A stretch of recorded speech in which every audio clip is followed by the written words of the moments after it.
Di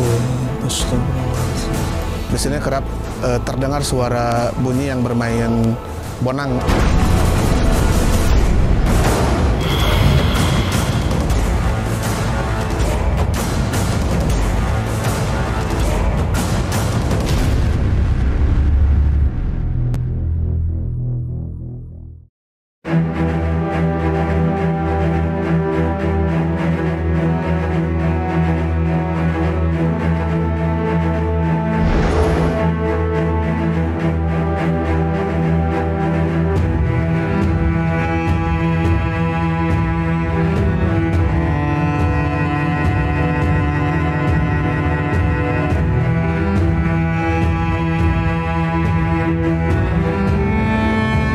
Assalamualaikum warahmatullahi wabarakatuh. Berjumpa lagi dengan saya masih di channel yang sama, inilah Tasik.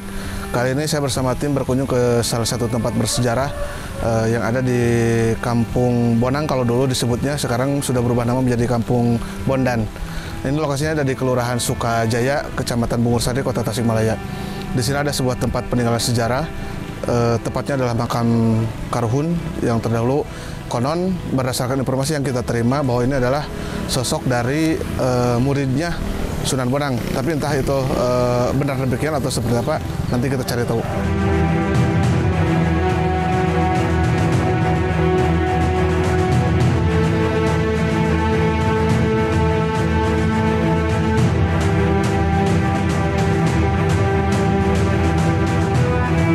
Nah, jadi pemirsa, lokasi tempat di mana makam keramat berada, ini areanya berada di area perbukitan yang terletak di sekitar lokasi perkampungan penduduk di Kampung Bondan di sini.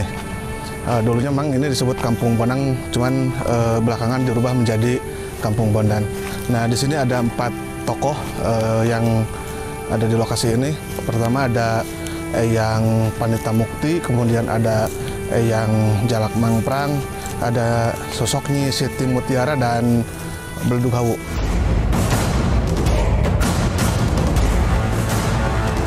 Nah, jadi untuk mencapai ke lokasi makam kita harus lewati jalanan yang cukup menanjak, ya karena memang posisinya berada di atas bukit seperti itu.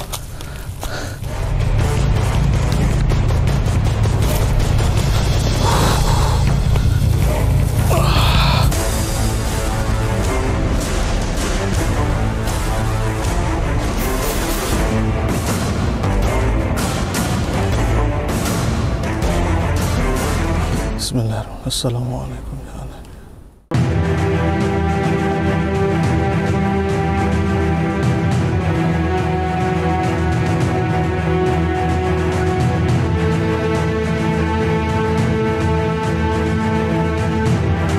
Asyhadu an la ilaha illallah, asyhadu anna Muhammadan astagfirullahaladzim, astagfirullahaladzim. Ila hadratin Nabi Mustafa Muhammad Rasulullah sallallahu alaihi wasallam. Nah, baik pemirsa, saat ini saya sudah berada tepat di lokasi makom dari Nyi Siti Mutiara, kemudian ada Eyang Jalak Mangprang, ada Panita Mukti dan Beledug Hawu. Persis lokasinya berada tepat saya berada di tepat di tengah-tengah antara bagian kanan posisi saya. Ini masih ada bebatuan seperti ini kondisinya. Kalau untuk yang bagian sebelah kiri saya ini sudah berbentuk dapuran bambu ya, seperti itu.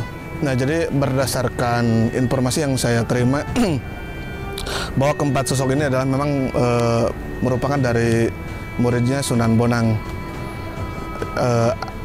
Tokoh utamanya adalah Eyang Panita Mukti, kemudian Eyang Jalak Mangprang, Nyi Siti Mutiara dan Beledug Hawu.